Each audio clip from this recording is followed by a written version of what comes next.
Welcome to Chillin' 101. We hope this video helps.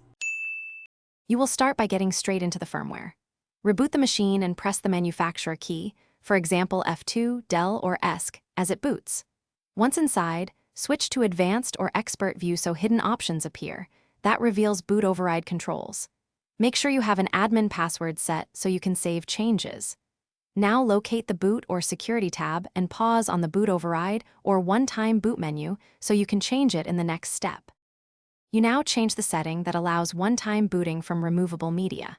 Navigate to Boot or Security, then open Boot Override or One-Time Boot entries.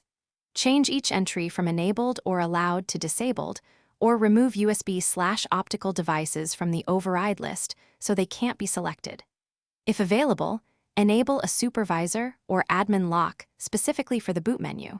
That prevents local users from toggling the override later. Once done, review the boot order to ensure internal disk stays first. You finish by saving changes and testing the boot path. Select Save and Exit, then confirm the system boots the internal drive without showing one-time boot prompts.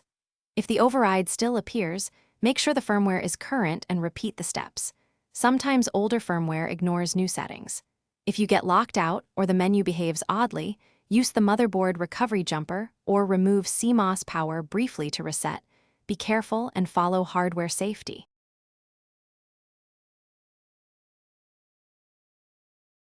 Thanks for watching. Consider subscribing if we helped you.